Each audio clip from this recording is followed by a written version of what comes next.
नवधा भगति को तो ही पाही, सावधान सुनु धरु मन माही। प्रथम भगति संतन कर संगा, दूसर रति मम कथा प्रसंगा। गुरुपद पंकज सेवा, तीसरी भगति अमान। चौथी भगति मम गुण गण, करई कपट तरिगान। मंत्र जाप मम दृढ़ विश्वासा, पंचम भजन सुवेद प्रकाशा। छठदम शील विरति बहु कर्मा, निरत निरंतर सज्जन धर्मा। आठम जथा लाभ संतोषा, सपने हूँ नहीं देखई पर दोषा। नवम सरल सब सन छलहीना, मम भरोस ही हरसन दीना। नवमहु जिनके एक होई, नारी पुरुष सचराचर कोई। सोई अतिशय प्रिय मामिनी मोतोरे, सोई अतिशय प्रिय मामिनी मोरे। सकल प्रकार भगति दृढ़ तोरे, योगी वृंद दुर्लभ गति जोई। तो कहूँ आज सुलभ वही सोई। प्रभु श्री रामभद्र की महती अनुकंपा से ज्ञान गंगा समिति के संयोजन में इस वर्ष जो मानस सत्र चल रहा था, उसका आज विश्राम होने जा रहा है। 13 वर्षों से यह प्रवचन चल रहा है।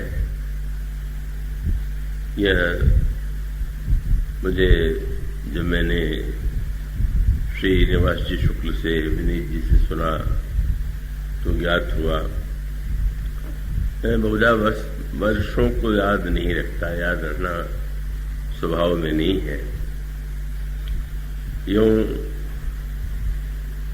इस संयोजन में जिनकी मुख्य भूमिका रहती है, अग्रवाल बंधुओं की, श्री नारायण भैया, श्री जय भैया, श्री प्रयाग जी, शिव जी, अशोक जी, उनसे पारिवारिक रूप से मैं अत्यंत प्रारंभ से जुड़ा हुआ हूँ। बाल्यावस्था जब मैं शिक्षा प्राप्त कर रहा था जबलपुर में, तो इनकी माता श्री उस समय जिस स्थान में मैं रहता था वो उनके ही पिता जी का घर था।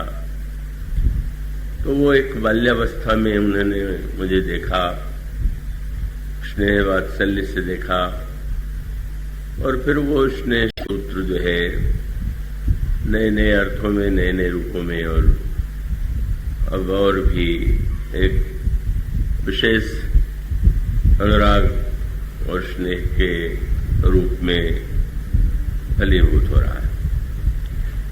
तो इस सारे परिवार से मेरा वैसे स्नेह में संबंध तो है ही,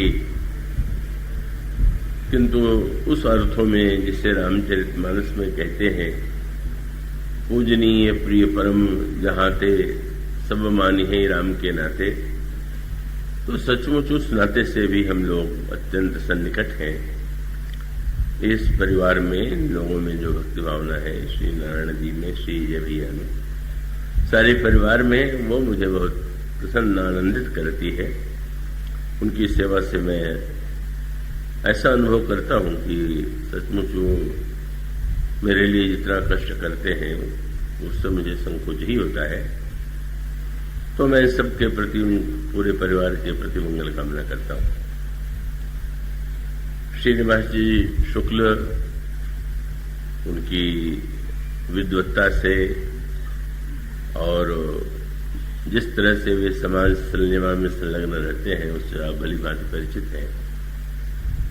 उन्होंने ग्रंथों की रचना की है और कल जब उन्होंने मेरे यहाँ एक कवि गोष्ठी रखी तो मुझे पता चला कि वे कवि भी हैं और वो कविता भी उनकी बड़ी सुंदर, बड़ी सार्थक, अर्थगर्भित। प्रतिवर्ष वे मुझे धन्यवाद देते हैं, आभार प्रदर्शन करते हैं। तो उस अर्थ में औपचारिक रूप में या श्री विनीत जी वे भी मुझसे बड़े निकट पत्रकार तो हैं ही। जब पहले दिन मैं पत्रकारों से डरने की बात कह रहा था तो बाद में विनीत जी से मैंने कहा, नहीं, आपसे मैं नहीं डरता हूं। तो उसका अर्थ ये है कि जो अर्थ का अनर्थ करते हैं उनसे भय लगता है। तो ये मैं यही कहना चाहूंगा कि आप जो मेरी प्रशंसा करते हैं, अगर यह मान के करते हैं कि यह इस व्यक्ति की प्रशंसा है तो शायद वो सही नहीं।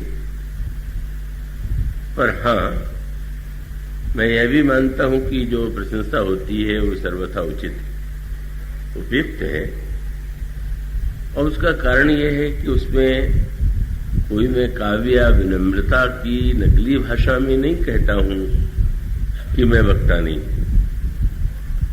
सचमुच आप में से जो मुझे निकट से देखेंगे वो आश्चर्यचकित हो जाते हैं कि मैं कभी ऐसा लगता ही नहीं, केवल जब थोड़े समय पाठ या जप में हूं उसको छोड़ करके मैं कभी मानस का अध्ययन करता हूं, पढ़ता हूं, का ऐसा कभी आप नहीं पाएंगे।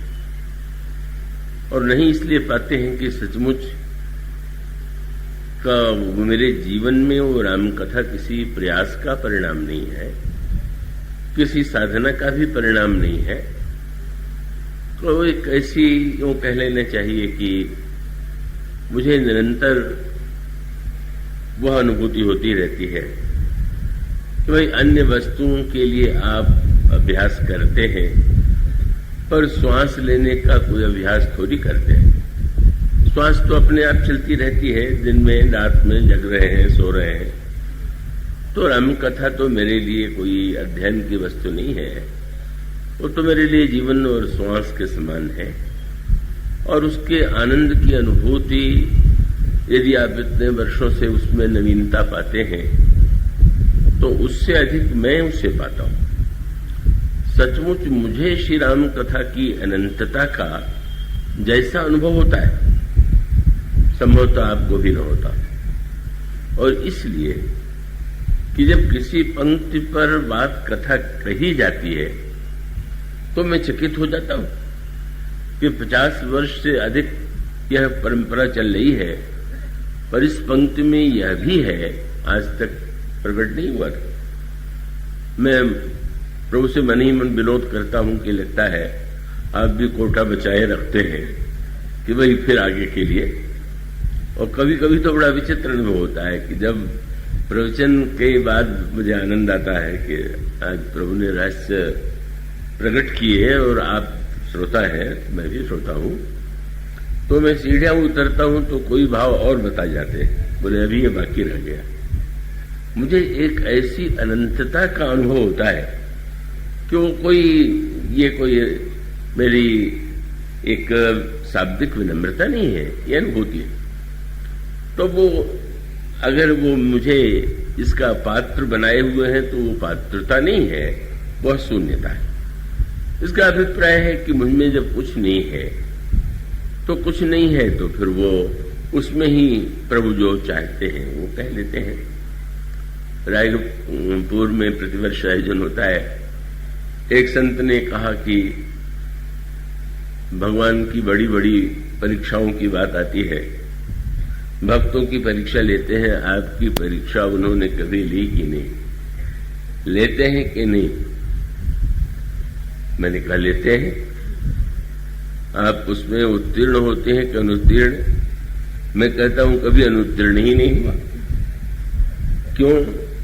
बोले मैं तो पास कृपांक से होता हूं, पढ़ के तो होता नहीं।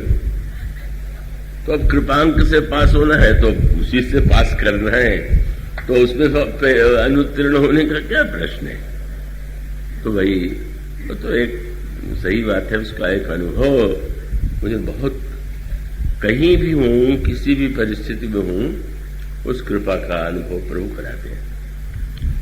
तो मैं इस आभार के लिए व्यवहारिक रूप में आभार मानता हूं, पर सचमुच ही यह प्रभु की महती अनुकंपा है कि अपने रहस्यों को वे व्यक्त करते रहते हैं एक अत्यंत तुच्छ और हीन से हीन व्यक्ति के माध्यम से।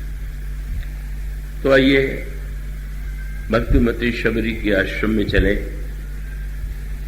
वैसे तो मैं राजसभा की बात किया करता था, और वो उस समय तो ये कहना पड़ता था कि ये कथा प्रभु कह रहे हैं, पर ये प्रसंग तो सचमुच वही वक्ता है। पूरे प्रसंगों में तो प्रभु वक्ता के रूप में, कथा में नहीं, लेकिन इस प्रसंग में इसीलिए मैं कहूंगा कि दंडकारण्य के उस आश्रम में, उस वनस्थली में, जिसे हम संशय की वनस्थली मानते हैं, संशय की भूमि मानते हैं। चित्रकूट प्रेम की भूमि है और दंडकारण्य संशय की भूमि है। इसलिए चित्रकूट की भूमि में मिलन होता है और दंडकारण्य की भूमि में वियोग होता है। चित्रकूट में ही भक्तों से भगवान का मिलन होता है, मुनियों से होता है, देवताओं से होता है, कोल किरातों से होता है। प्रेम मूर्ति श्री भरत, परम तत्वज्ञ महाराज श्री जनक, सभी का मिलन तो इस दिव्य भूमि में होता है। और यह भूमि वस्तुतः प्रेम की भूमि है। राम कथा मंदाकिनी चित्रकूट चितचारु, तुलसी सुभग स्नेह वन से रघुवीर विहार। जब हमारे अंतःकरण में प्रेम होता है, जब हमारे अंतःकरण की स्थिति चित्त अचल होता है, और जब हम स्नेह से भगवान की कथा सुनते हैं, तो उस समय सचमुच ही हमारे आपके हृदय में भगवान आकर के विराजते हैं, अपनी लीलाएं करते हैं। पर सर्वदा ऐसा ही नहीं होता है। कोई यह नहीं कह सकता कि उसके जीवन में कभी संशय का उदय नहीं होता, कभी भ्रम का उदय नहीं होता, कभी समस्याएं नहीं आती। और आने का तात्पर्य ये है कि हम अगर हमारे ही जीवन में कभी ऐसी विपरीत स्थिति आ जाए, तो ये भयभीत हो जाने की आवश्यकता नहीं है कि अब तो हमारे कल्याण का मार्ग समाप्त हो गया। एक बार किसी व्यक्ति ने, जिसके हृदय में संशय का उदय हुआ था, महात्मा के पास गया, कहा महाराज मुझे निश्चित विश्वास है कि मेरा विनाश होगा। क्यों? तो भगवान श्री कृष्ण स्वयं जब गीता में कहते हैं कि संशयात्मा विनश्यति, जो संशयात्मा होता है विनाश उसका होता है, तो मैं संशयालु हूं तो मेरा तो विनाश होगा ही। महात्मा जी ने कहा बिल्कुल नहीं होगा। क्यों महाराज? गीता में भगवान तो कहते हैं। बोले भगवान की वाणी पर जब तुम्हें इतना विश्वास है कि संशयात्मा विनश्यति, तुम्हारा संशय का महाविश्वास है। तुम मत डरो। जब तुम भगवान के प्रति ये कहते हो तो वो तो उनकी चिंता उनको होनी चाहिए कि वो तुम्हारे विश्वास को सुदृढ़ करे। तो दंडकारण्य की यह भूमि जो है, जिसमें सती के हृदय में संशय उत्पन्न होता है, भगवान शिव से दूर हो जाती है। जनक नंदिनी सीता के हृदय में उत्पन्न हो जाता है। लक्ष्मण के चरित्र के प्रति संदेह, प्रभु के सामर्थ्य के प्रति संदेह, और प्रभु का उनसे वियोग हो जाता है। ऐसी जो संशय की भूमि है, हमारे आपके जीवन में भी ऐसे अवसर आ सकते हैं जब विश्वास का स्थान संशय ले ले। परसों एक साधक आए थे तो मुझे उनके प्रश्न बड़े अच्छे लगे, क्योंकि उन्होंने मन की स्थितियों का जो वर्णन किया वह प्रश्न के लिए नहीं, बड़ा स्वाभाविक था। तो उसका अभिप्राय है कि जब ऐसी कोई समस्या आवे तो हम क्या करें, क्या उपाय? और तो उपाय यही है कि भगवान श्री राम चारों ओर वनस्थली में जनक नंदिनी सीता का पता लगाते हुए भ्रमण करते हैं और अंत में भक्तिमती शबरी के आश्रम में जाते हैं। और इसका अर्थ है कि जब कभी संशय और निराशा का उदय हो तो हमें निश्चित रूप से संतों और भक्तों के समीप जाना चाहिए। संत और भक्तों के समीप जाने से हमारे मन में जो संशय हुआ, हमारे मन में जो विभ्रम उत्पन्न होता है, उसका समाधान होगा। भगवान श्री राम ने भक्ति शबरी, भक्तिमती शबरी को वह गौरव प्रदान किया जो मानस में उन्होंने किसी को प्रदान नहीं किया। और यहां पर भी नवधा भक्ति का उपदेश देने के बाद भगवान राम ने स्पष्ट शब्दों में कहा कि जोगी वृंद दुर्लभ गति जोई, तो कह आज सुलभ वही सोई। भक्तिमती शबरी योगियों के लिए भी जो दुर्लभ गति है वो तुम्हारे लिए सुलभ है, ऐसा प्रभु उनको सम्मान देते। और भगवान के अनेक लोगों ने, मुनियों ने, ऋषियों ने दर्शन किए। शबरी ही एक ऐसी है कि जब एक बार मिली तो प्रभु से अलग ही नहीं हुई। आपका ध्यान इसकी ओर गया होगा, जाना चाहिए।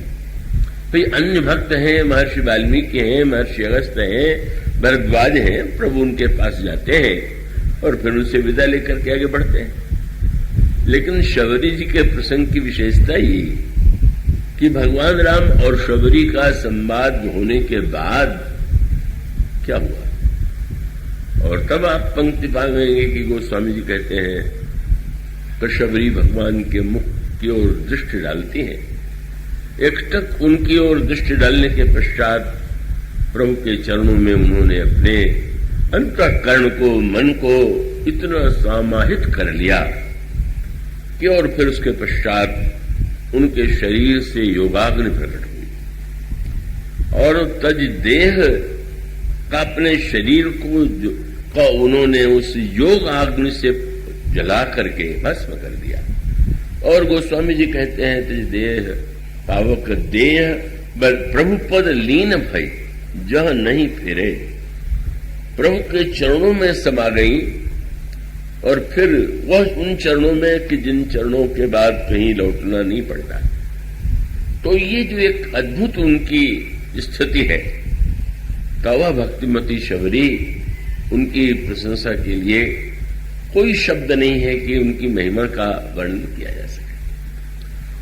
वस्तुतः भगवान राम जब शबरी जी के माध्यम से नवधा भक्त का उपदेश देते हैं तो आवश्यकता शबरी के लिए नहीं, शबरी के जीवन में तो स्वयं भगवान यह स्वीकार करते हैं कि तुम में 9 प्रकार की भक्ति विद्यमान है।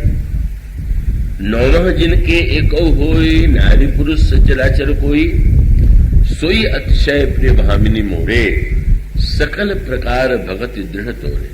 तब मानो शबरी के बहाने बस वही जो दृष्टांत आपके सामने दिया गया था कि गाय जब दूध देती है तो बछड़े के लिए देती है, पर बछड़े से भी अधिक दूध का लाभ तो अन्य लोग गाय को पालने वाला लेता है। इसी प्रकार से भगवान का जो दिव्य रहस्य है वो किसी न किसी भक्त को माध्यम बना करके ही वे व्यक्त करते हैं। उसको प्रकट करने के लिए भगवान यदि गीता ज्ञान का प्राकट्य करते हैं तो वहां पर भी वही कहा गया है ना कि भाई दोग्धा गोपाल नंदन, मानो पार्थ को आश्रय बना करके भगवान ऐसे दिव्य तत्व ज्ञान का उपदेश देते हैं। भक्तिमती शबरी जी का परम पतिव्रता अनुसुईया जी सीता जी के समक्ष पातिव्रत धर्म का निरूपण कर दिया। क्या सचमुच सीता जी के लिए पातिव्रत धर्म की शिक्षा आवश्यक थी क्या? इसलिए उन्होंने उपदेश देने के बाद स्पष्ट कह दिया कि उपदेश में तुम्हारे लिए थोड़ी दे रहे। तब बोले, सुन सीते तब नाम, सुमिरी नारी पतिव्रत करे, तो ही प्राण प्रिय राम, कहूं कथा संसार है। तुम्हें देख करके हृदय में इतनी उमंग आती है कि वो तुम्हारे को देख करके मेरे मन में उपदेश देने का भाव जागृत हुआ, और ये लोगों के हृदय में जो देवियां उस पथ पर चलना चाहती हैं उनको प्रेरणा प्राप्त हो। तो वस्तुतः शबरी जी तो माध्यम है। इसलिए एक कवि ने बहुत मीठी बात लिखी, बचनेश जी थे, और उन्होंने ये कल्पना किया कि भगवान राम वन क्यों गए। तो उन्होंने कहा कि अगर कोई ये कहे कि भगवान राम रावण को जीतने के लिए गए तो अयोध्या से भी सेना लेकर के जाते, लंका को परास्त कर देते। अगर कहा जाए कि वो ऋषि मुनियों को दर्शन देने के लिए गए तो ऋषि मुनियों का तो निमंत्रण वे देते ही रहते थे, वे आकर के भगवान का दर्शन कर लेते। प्रभु यज्ञों में मुनियों को आमंत्रित करते थे, करके उनका सत्कार कर सकते थे। उनका कोई ऐसा कार्य नहीं था कि जिसके लिए भगवान को वन जाना पड़े। तो क्यों गए? तो बचनेश जी ने यही कहा कि सबरी बनवासिनी होती न जो, तब रामहु ना बनते बनवासी। अगर शबरी बनवासी नहीं होती तो श्री राम बनवासी न बनते। मानो कवि की यह भावना बड़ी विलक्षण है। प्रभु के द्वारा अनेक कार्य होते हैं, पर ऐसा लगता है कि ये शबरी और प्रभु का मिलन, और उस मिलन में शबरी तो श्री अवध नहीं जा सकती है, जाने की कल्पना नहीं कर सकती है। उनमें तो विनम्रता की पराकाष्ठा है, और इसलिए प्रभु स्वयं आ जाते। और जब ये कहा जाता है कि उन्होंने जूठे फलों को चखा, तो ये बहुत विवाद करने की आवश्यकता नहीं कि भगवान राम जूठे फल खाएंगे कि नहीं खाएंगे। तुलसीदास जी ने नहीं लिखा तो सूरदास जी ने लिखा, पर इसमें बहुत विवाद की बात नहीं। जिन लोगों के जीवन में कुछ मर्यादा का अतिशय अतिरेक होता है, वो लोग ऐसे प्रसंगों में घबरा जाते हैं कि भगवान कहीं जूठा खा सकते हैं। और मैं भी एक ऐसे महान विद्वान से परिचित था, वो अब नहीं है, कि उनसे अगर किसी ने पूछ दिया कि वो तो निषाद तो अस्पृश्य थे, पर भगवान राम ने तो हृदय से लगाया, पास में बैठाया, तो ऐसी स्थिति में क्या वो उनका आचरण शास्त्र के विरुद्ध नहीं था? तो उन्होंने यही कहा कि ठीक है, उन्होंने निषाद का प्रेम देख के हृदय से लगाया होगा, पर बाद में नहा लिया होगा। मैंने हृदय से लगाने के बाद उनको नहलाना आवश्यक लगा, क्योंकि उसके बिना उनको लगता था कि शास्त्र की मर्यादा मिट जाएगी। तो वस्तुतः जो प्रेम का राज्य होता है, जैसे प्रत्येक राज्य का नियम और कानून अलग अलग होता है, और जिस राज्य का जो नियम है उसी राज्य के लिए वो संविधान है। आपके देश का संविधान दूसरे देश के संविधान में तो नहीं माना जाता। तो भाई जो मर्यादा के राज्य का संविधान है और प्रेम के राज्य का जो विधान है वो बिल्कुल अलग अलग है। जब भगवान राम अयोध्या में कोई व्यवहार करते हैं तो उसके लिए गोस्वामी जी एक शब्द लिख देते हैं।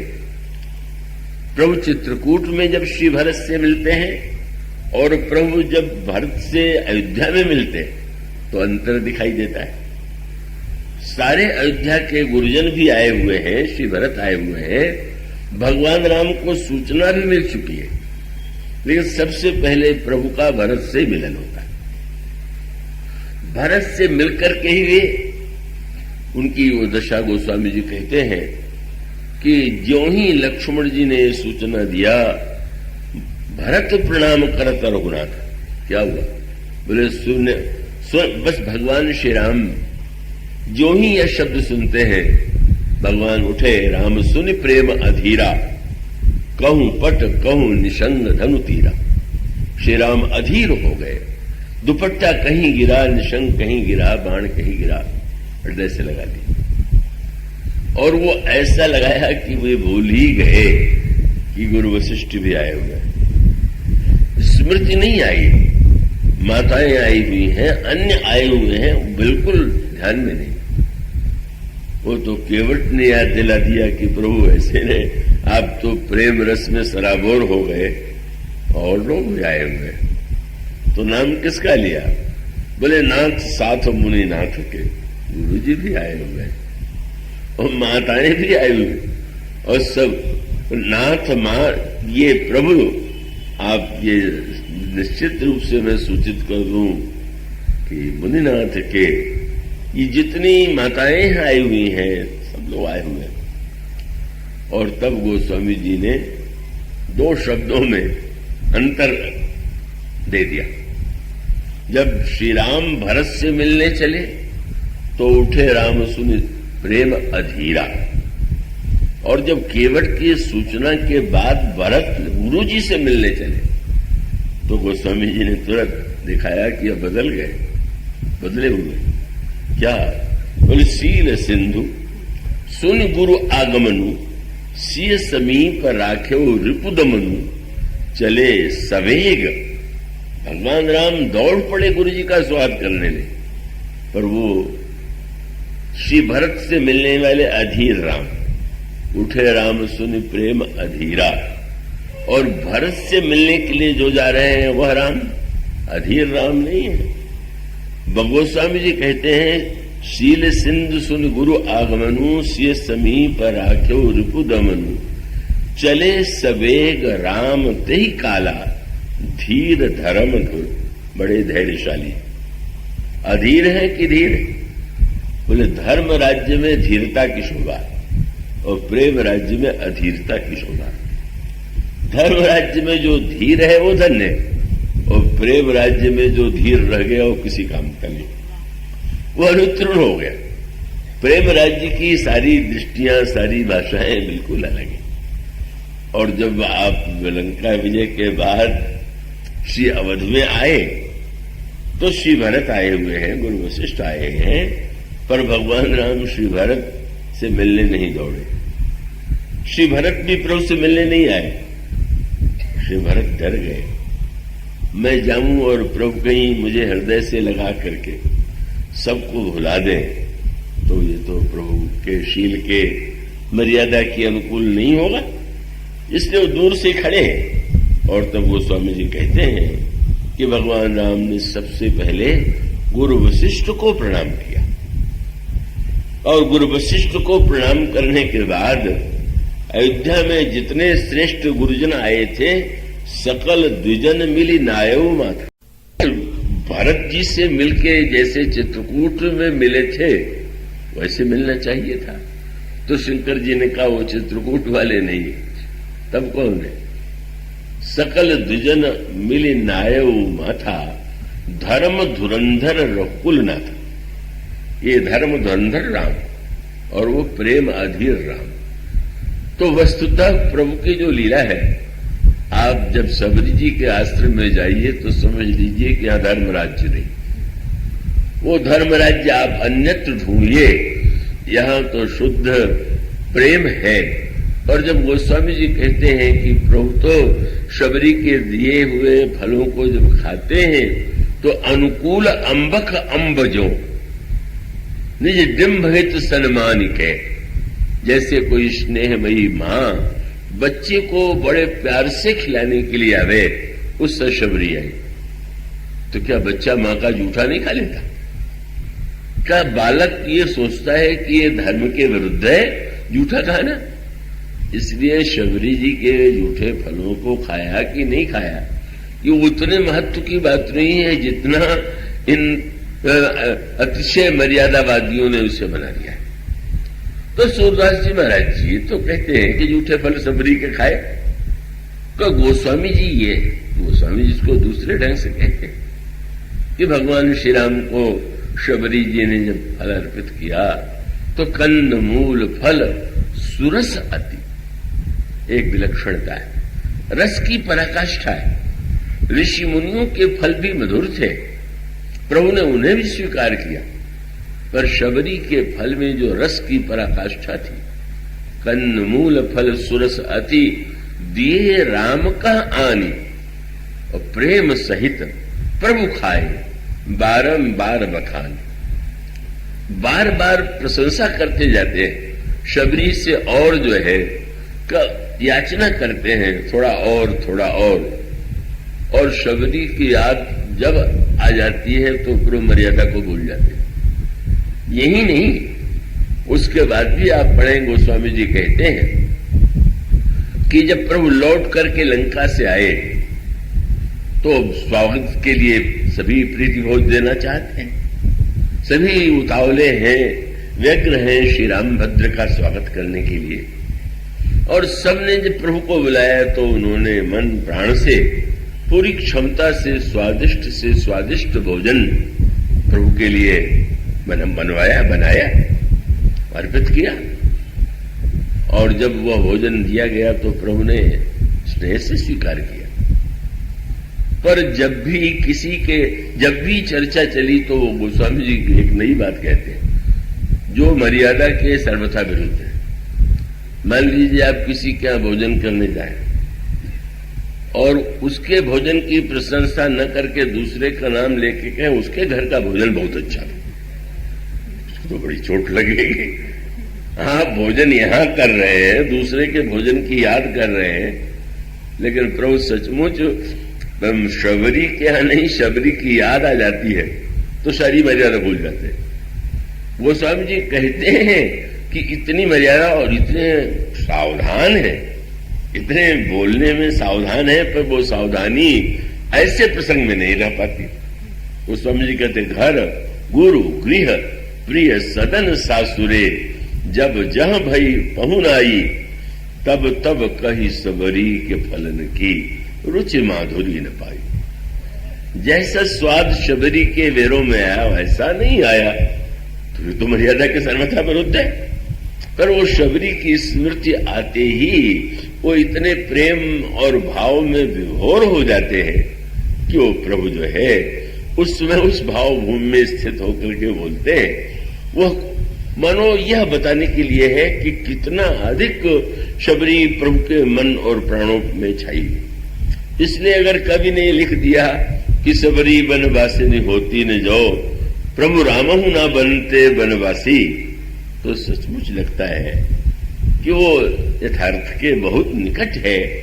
ऐसी भक्तिमयी शबरी, उनको निमित्त बना करके ही प्रभु ने नवधा भक्ति का उपदेश दिया। नवधा भक्ति के इस क्रम में दो तरह से इसको ग्रहण किया जा सकता है। एक तो आप चाहें तो इसको क्रम से एक के बाद दूसरी, दूसरी के बाद तीसरी, इस तरह से भक्ति की क्रमिक साधना के रूप में भी देख सकते हैं। और दूसरी ओर वस्तुतः भगवान राम यही कहते हैं कि ये नव भक्ति में एक के बाद दूसरी भक्ति आवे, यह आवश्यक नहीं है। नौ में से एक भक्ति भी अगर आ जाएगी तो व्यक्ति धन्य हो जाएगा। तो इस संदर्भ में आप देखेंगे तो साधना का क्रम है। जब आप सत्संग करेंगे तो भगवान की कथा सुनने को मिलेगी। कथा सुनने के बाद आपके मन में उन संतों में से किसी को गुरु के रूप में वर्ण करने की इच्छा उत्पन्न होगी। गुरु का जब वर्ण करेंगे तो उनकी सेवा करेंगे अमानी होकर के, और गुरु के वर्ण के पश्चात गुरुदेव के द्वारा दो साधनाएं, भगवान के गुणों का गायन और उनके मंत्र का जप, इस साधना उत्पन्न होगी। और मंत्र जप करने के पश्चात मनुष्य को धीरे धीरे विश्वास और संसार के विषयों में वैराग्य उत्पन्न हो जाएगा। उसके पश्चात व्यक्ति के जीवन में सर्वत्र भगवान का दर्शन, भगवान में ही नहीं अन्यत्र भी भगवान का दर्शन होने लगेगा। और संतों में तो भगवान की अपेक्षा भी उसे अधिक आनंद की उनके दर्शन में अनुभूति होगी। उसके पश्चात वह जो व्यक्ति है का वो वस्तुतः उसके जीवन में कोई लोभ नहीं है, केवल लाभ है। लोभ और लाभ ये दो शब्द हैं। और अगर आप देखेंगे तो दोनों में अक्षर तो एक ही है। लोभ लिखिए तो भी अक्षर ल और भ, और लाभ लिखिए तो भी अक्षर ल और भ। तो पूछा जा सकता है कि लोभ और लाभ में जब एक ही ल और भ है तो अंतर क्या है? बोले मात्रा का अंतर है। मात्रा माने आपने लाभ लिखा तो जो स्वर का पहला अ है आपने ल के साथ जोड़ा तो लाभ हो गया, पर जब अ से संतोष नहीं हुआ, आ ई ए ऐ ओ पहुंचे तब लाभ लोभ हो गया। और उसका अभिप्राय है कि जब लाभ में मात्रा की सीमा हो तो लाभ, और जब वो बढ़ते ही जाए तब भी संतोष न हो तो लाभ लोभ बन जाता है। तो लाभ चाहिए, लोभ नहीं। कि जीवन में आवश्यकता है तो उसके लिए द्रव्य चाहिए, अर्थ चाहिए। इसलिए भक्त को के जीवन में लाभ नहीं होता ऐसा कहीं नहीं कहा गया, पर भगवान गीता में भी यही कहते हैं, इच्छा लाभ संतुष्टि। सहज भाव से जो लाभ हो जाता है उस पे भक्त संतुष्ट हो जाता है। और यहां पर भी प्रभु ने जो नवधा भक्ति का उपदेश दिया उसमें उन्होंने ये कहा कि आठम जथा लाभ संतोषा। प्रारब्ध से पुरुषार्थ से जो सहज भाव से मिल जाता है लाभ, उतने से ही वो व्यक्ति जो भक्त है वो संतुष्ट हो जाता है। और उसके पश्चात नवी भक्ति के रूप में पूरी सरलता जीवन में आ जाती है। किसी के प्रति रंच मात्र छल की वृत्ति ही नहीं रह जाती है, और इतना होते हुए भी सबके प्रति सेवा करते हुए भी बदले में वो न तो किसी से आशा रखता है और न तो वो किसी से कुछ बदले में चाहता है। तो ये नवधा भक्ति का एक क्रमिक रूप है। जय भैया का कहना था कि नव भक्ति हो जाए तो लीजिए नव भक्ति भी हो गई, किंतु तो वस्तुतः तो एक सूत्र है और वही मुख्य सूत्र है। और वह सूत्र जिसकी चर्चा की जा रही थी कि भाई हम संत का संग करते हैं तो उसका फल है भगवान की कथा। तो भगवान की कथा का महत्व ही इसीलिए है कि नवधा भक्ति में जितनी भक्ति है सब में कथा सहायक। कोई किसी भी पद्धति से आप साधना करें कि ये भगवान की कथा आपके लिए अत्यंत उपादेय।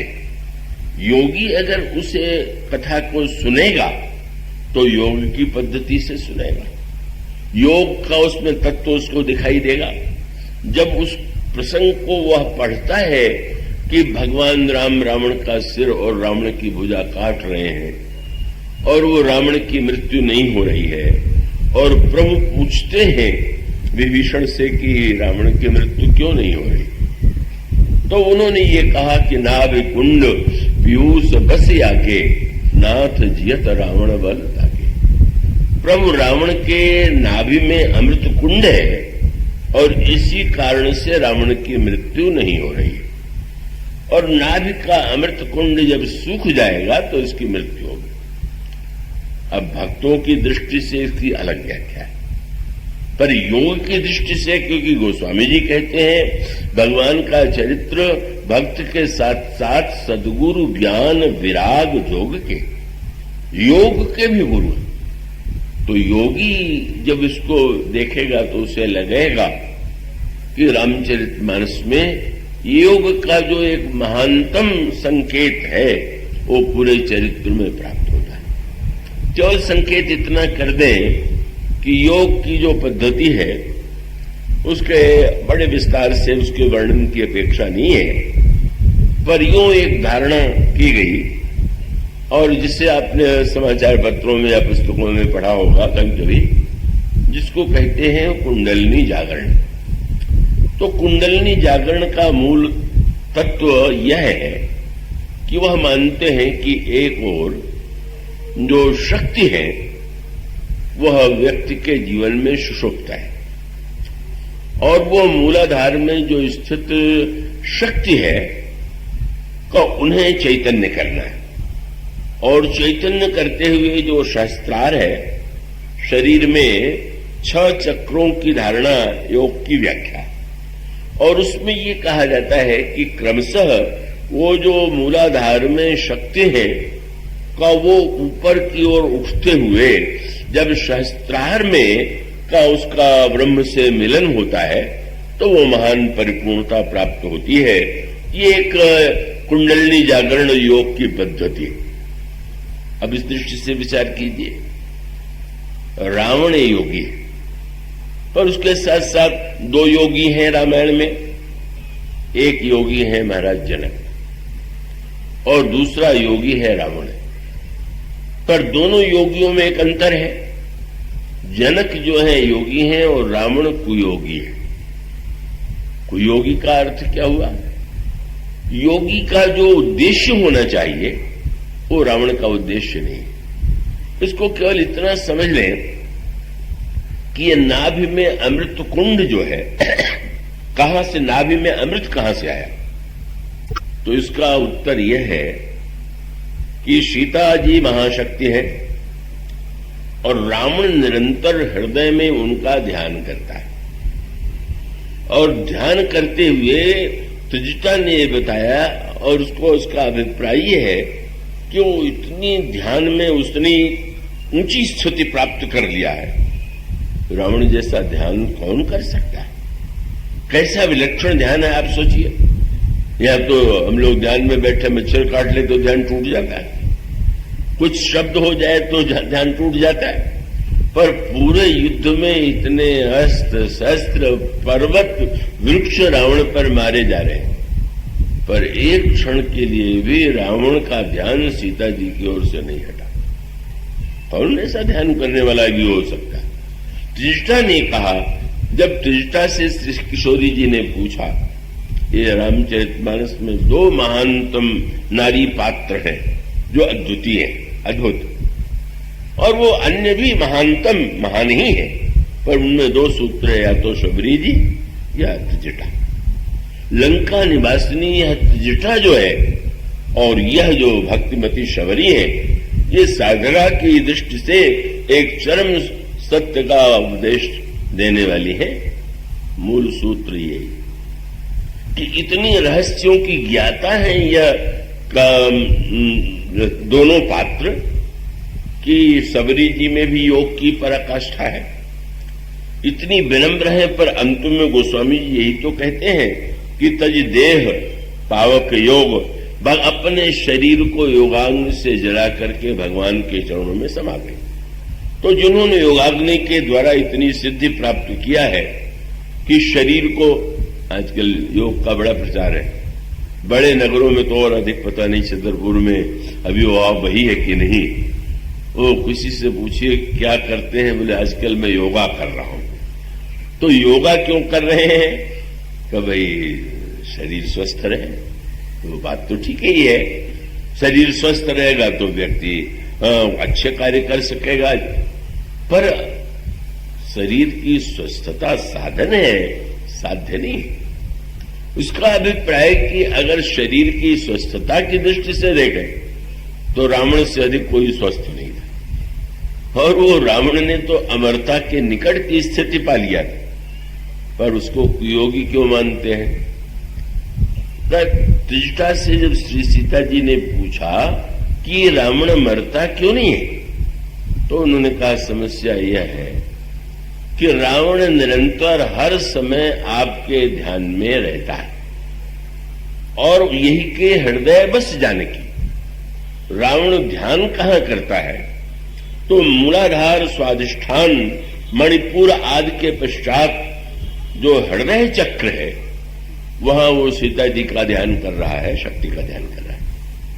उसके पश्चात अगर वो सचमुच योग के परम लक्ष्य को जानता होता तो महाशक्ति को यहां से ले जाकर के सहस्त्रार में ब्रह्म से मिला देता। तो श्री राम से सीता जी का जो मिलन है, रावण का दुर्भाग्य क्या है कि रावण 24 घंटे सीता जी का ध्यान तो करता है, पर सीता जी किसका ध्यान करती हैं उसने कभी यह जानने की चेष्टा नहीं की। किसका ध्यान करती है? त्रिष्ठा ने कहा कि प्रभु के सामने समस्या ये है कि यही के हृदय बस जानकी और जानकी उर्मम वास है। अगर इतना रावण कर ले कि हृदयस्थ महाशक्ति को श्री राम से वो मिला दे, मिलाने की चेष्टा करे। जनक वह योगी हैं जो सीता जी को श्री राम से मिलाते हैं और रावण वह योगी है कि जो सीता जी को राम से दूर रखने की चेष्टा करता है। राम और सीता एक साथ न रहे, वो महाशक्ति का केंद्र मैं बन जाऊं और जब सीता जी चरण में हृदय में निवास करती हैं तो ध्यान की पराकाष्ठा में उनके चरणों से जो अमृत की धारा बहती है वो हृदय से नाभि में आकर के संग्रहित हो जाती है। यह है रावण की मृत्यु न होने का योग और तंत्र की दृष्टि से उसकी व्याख्या। और इसलिए मानव सूत्र वही कि जनक के समान जो व्यक्ति योगी हो, जिनके लिए गोस्वामी जी ने शब्द ये लिखा कि जनक कौन है, उन प्रणवों परिजन सहित विदेहू जाहि रामपद गूढ़ सनेहू जोग भोगमह राख्यो गोई। देखने में लगता था भोगी और भीतर से है वो योगी। और उनके का उद्देश्य यही कि उन्होंने यही प्रयत्न किया कि जिन्हें उन्होंने पुत्री के रूप में पाया है उनका श्री राम से मिलन हो, परिणय हो, और उसके लिए ही वो व्यग्र है। तो वह ही होगी।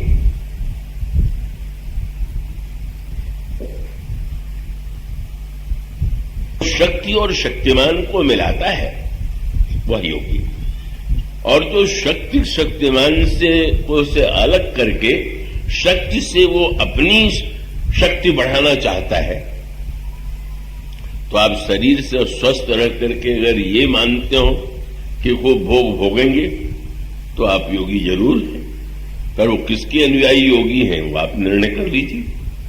पर वो योग का मन शबरी की शरीर में इतनी ममता नहीं है कि अब कोई शरीर रखने की आवश्यकता है। बोले भगवान का दर्शन हो गया, अब शरीर रख करके क्या हो। और वो अपने संकल्प से योगाग्नि को प्रकट करती हैं और भगवान के चरणों में समा जाती है। रावण अमरता के निकट पहुंचा हुआ है, सीता जी का ध्यान करता है, श्री राम का ध्यान तो उसे बिल्कुल अच्छा नहीं लगता। एक आध दिन उसने चेष्टा किया, क्योंकि कुंभकर्ण ने जब उससे पूछ दिया कि तुमने किया तो बहुत बुरा, लेकिन जब इतना कर चुके थे तो थोड़ा और कर रहे थे। साधु बन करके ठग लिया था तो तुम राम का रूप बना करके सीता जी को भ्रम में डाल देते। तो रावण ने यही कहा कि क्या तुम समझते हो कि ये बात मेरे ध्यान में नहीं है। तो आई तो क्या हुआ, क्या सीता जी ने पहचान लिया? उसने कहा वहां तक जाने की तो नौबत ही नहीं आई। क्यों? श्री राम का रूप बनाने के लिए मैं एकांत में बैठा, तो उसके लिए तो ध्यान करना पड़ता है कि एकाग्रता से हम वैसा रूप बना लें। और जब मैं राम के रूप का ध्यान करने लगा तो मेरा अंतःकरण वासनाओं से ऊपर उठ करके इतना पवित्र होने लगा कि मैं डर गया कि थोड़ी देर ध्यान किया तो गया राज्य, गया भोग, छोड़ो इस चक्कर को, हमारे लिए उपयुक्त नहीं। तो वो तो ऐसा व्यक्ति जब हो तो योग शास्त्र की दृष्टि से भी पूरे रामायण में योग के रहस्यों की अद्भुत व्याख्या है। और जो उसमें अन्य वस्तुएं चाहते हैं वो कोई ऐसी वस्तु नहीं है कि राम कथा के द्वारा आपको उसका उत्तर न मिल जाए। इसलिए पग पग पर राम कथा।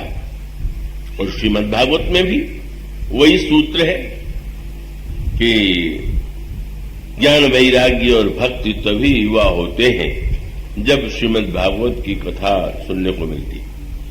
अब ये बात और है कि श्रीमद् भागवत की कथा परीक्षित की तरह आप सुनना चाहते हैं कि धुंधकारी की तरह सुनना चाहते हैं?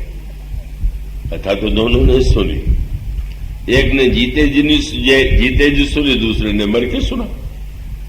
का वो जीवन भर उसने पाप किया, धुंधकारी ने मरने के बाद प्रेत हो गया, दुर्गति हो गई, तो उसके कल्याण के लिए गोकर्ण जो महान भक्त थे, धुंधकारी के जो अनुज थे, उन्होंने कथा सुना करके उसका कल्याण किया। और परीक्षित के सामने जो भय है, क्योंकि 7 दिन में सर्प डसेगा, यह कितना बड़ा सत्य है।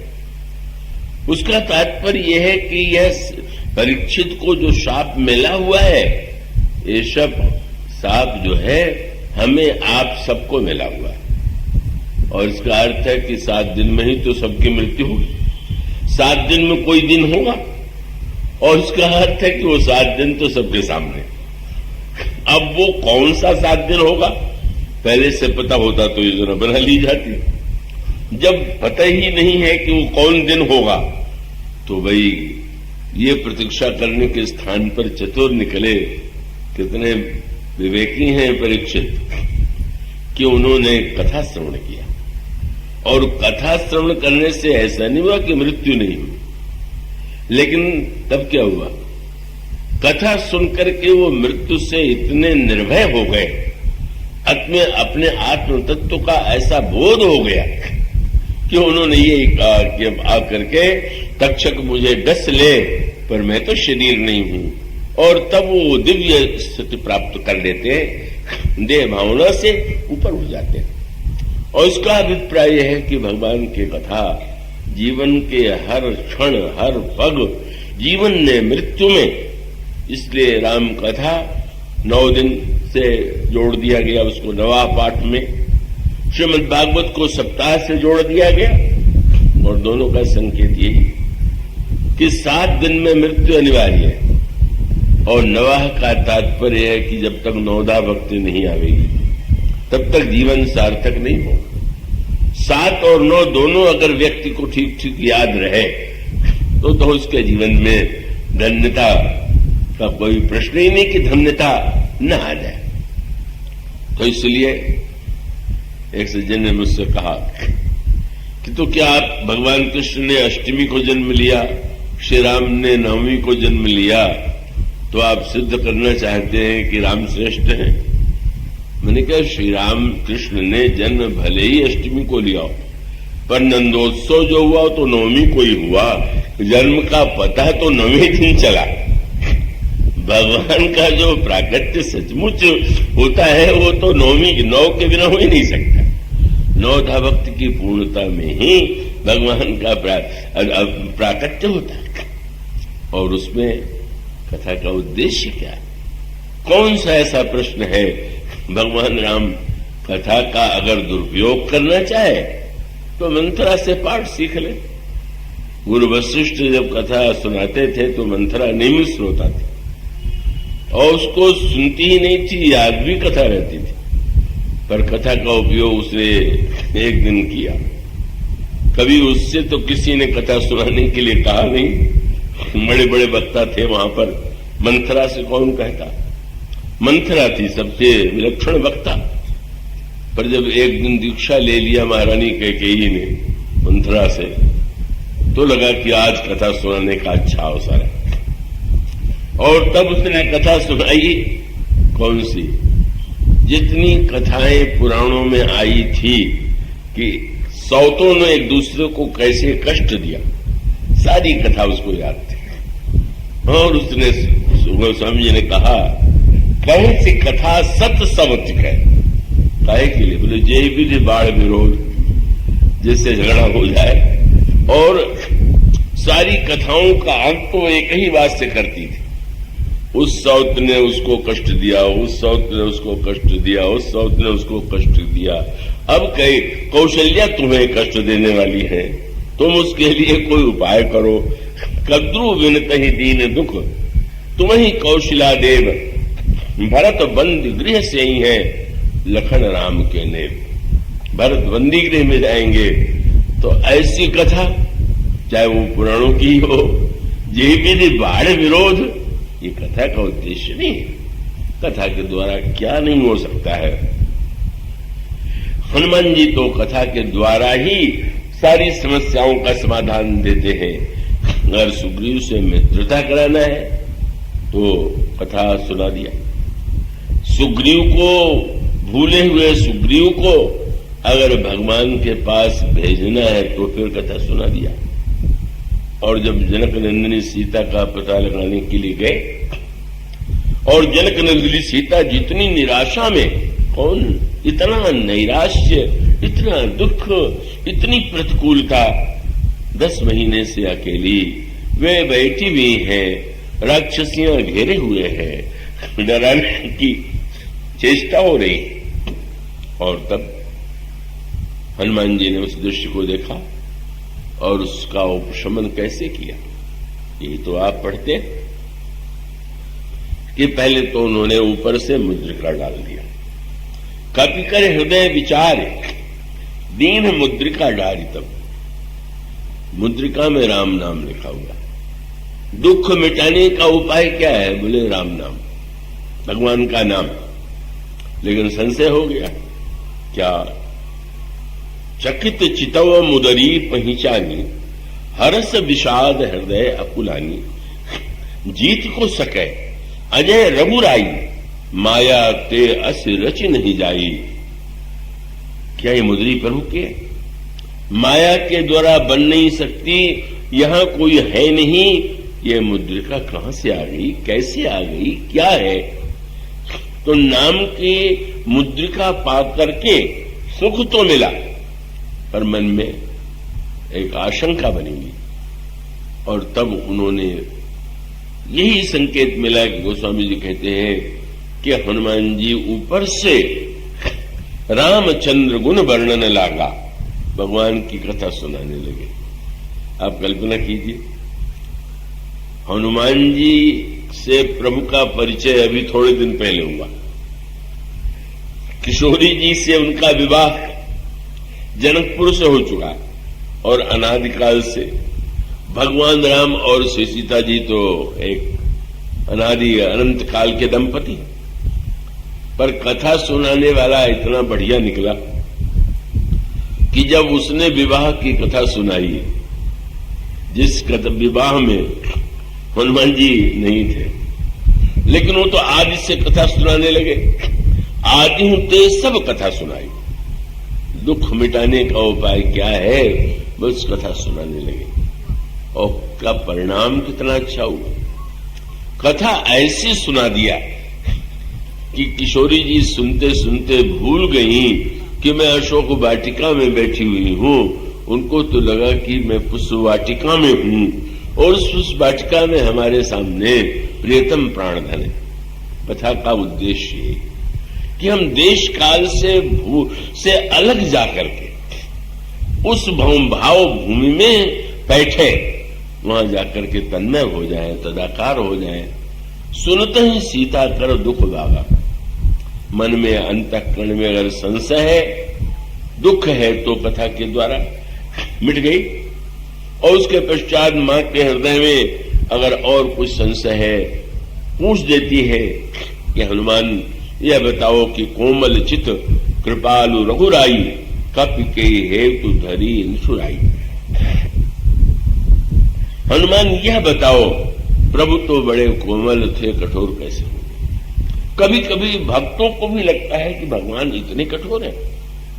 मानो हनुमान जी ने तुरंत कहा, और वो कह करके मानो हम सब लोगों के लिए बात कही। जब मां ने कहा प्रभु तो बड़े कोमल थे, इतने कठोर कैसे हो गए, तो उन्होंने तुरंत कहा कि मां क्षमा कीजिएगा।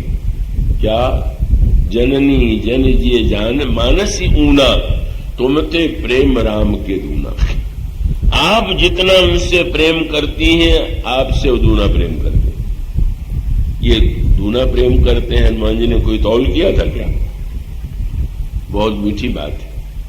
जब प्रभु भी, जब मां ने कहा प्रभु ने मुझे भुला दिया, तो हनुमान जी को अपनी याद आ गई। जब प्रभु से मिले और प्रभु ने कहा कि ब्राह्मण देवता, मैंने तो अपना चरित्र आपको सुना दिया, आप अपनी कथा सुनाइए। हनुमान जी ने कहा मैं मंद हूं, मोहबस हूं, कुटिल हृदय हूं, अज्ञान हूं। प्रभु ने कहा कि इतनी समस्याएं तुमने बता दिया, तो तुम्हें मंद होने में अधिक दुख है कि मोह बस होने में अधिक दुख है, कि कुटिल हृदय होने का दुख है या अज्ञानी होने का दुख है? हनुमान जी ने कहा, महाराज इन चारों से मुझे दुख था, पर बहुत साधारण था, पर सबसे अधिक दुख तो आज आपने दे दिया। प्रभु ने कहा, मैंने तुम्हें दुख दे दिया? बोले, प्रभु आपने जब यह पूछ दिया कि ब्राह्मण देवता तुम कौन हो, तो मैं कितना दुखी हूं, क्या सोच कर? एक मंद में मोह बस, कुटिल हृदय अज्ञान, और पुनि प्रभु मोहि विसारे हो। प्रभु आपने मुझे भुला दिया। होता है जब कभी लोग मिलते हैं, मेरे सामने तो शंकर बहुत बड़ी संख्या में आता है, विभिन्न नगरों में इतने लोगों से मिलता हूं, और मिलने के बाद कभी मिला होता है, चाहे वो एक दिन ही मिला हो, तो आशा करता है कि मैं जहां मिलूं वो पहचान ले, मैं पहचान लूं उसको, तो मैं वहां के प्रणाम करेंगे, मैं प्रणाम का उत्तर दूंगा। उन्हें संतोष नहीं होता है, पूछ देते हैं आपने मुझे पहचाना? अब अगर सच बोल दूं तो उन्हें कष्ट हो जाएगा, और अगर वैसे तो यही लगता है कि हाँ मैं पहचान तो रहा हूं। अगर उतने से संतुष्ट हो जाए तो मेरे लिए भी रक्षा हो जाती है। पर वो कभी कभी पूछ देते हैं कि पहचानते तो मेरा नाम बताइए। अब तो मैं इतनी विपत्ति में फंस जाता हूं कि यही कहना पड़ता है कि हाँ आपकी आकृति तो पहचानी लग रही है, नाम थोड़ा ध्यान में नहीं आ रहा है। तो भाई हमारे सामने तो समस्या है। हनुमान जी को बड़ा कष्ट ये हो गया कि प्रभु कह रहे हैं कि ब्राह्मण देवता आप कौन है, आपने भुला दिया। जीव कितने भी दोषों से युक्त हो, उसकी समस्या का इससे बढ़कर के कोई समाधान नहीं है कि आप उसे प्रेम से शरण में ले लें, पर आप ही जब भूल जाए। इसलिए जब हनुमान जी ने उलाहना दिया तो प्रभु ने क्या किया? हनुमान जी को हृदय से ही नहीं लगाया, आंसुओं के द्वारा हनुमान जी को पूरी तरह से भिगो दिया और हृदय से लगा करके कहने लगे, सुनो कपि जन जिय मानस ऊना, तय मम प्रिय लक्ष्मण ते दूना। है हनुमान, जब प्रभु के मुंह से नाम निकल गया तो हनुमान जी को लगा कि नहीं याद है। जब प्रभु ने ये कह दिया कि हनुमान, तो बस सुन के प्रसन्न हो गए और प्रभु ने कहा, तुम ये न समझना कि तुम में कमी है, तुम तो मुझे लक्ष्मण से भी दूने प्रिय हो। वो दूना का पाठ ऐसा याद हो गया कि जब सीता जी ने कहा कि मुझे बिसरा दिया, बोले मां मुझे भी संदेह था कि बिसरा दिया, पर पता चला दूना प्रेम करते हैं, तो वही पाठ मैं आपको सुना दूं कि जननी जिये जन जानस ऊना, तुम ते प्रेम राम के दूना। और फिर वो रघुपति कर संदेश अब सुन जननी धरु धीर, अस कही कब गद गद भय, भरे विलोचन नीर। क्या वो गाथा है?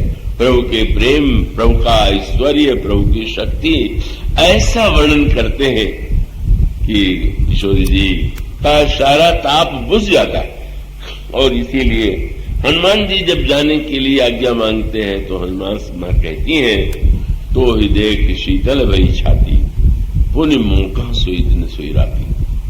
हनुमान तुम्हारे द्वारा प्रभु का चरित्र सुन के, कथा सुन करके हृदय शीतल हो गया था, पर तुम चले जाओगे तो फिर वही दिन रात मानो वह कथा कभी दुख का विनाश कर देती है, कभी संशय का विनाश कर देती है, कभी ईर्षा द्वेष को विनष्ट कर देती है। और लौट करके आए तो प्रभु को भी कथा सुनाने लगे। जब पूछा उन्होंने, कहा तात कई भांति जानकी, राहत करत रक्षा सो प्राण की।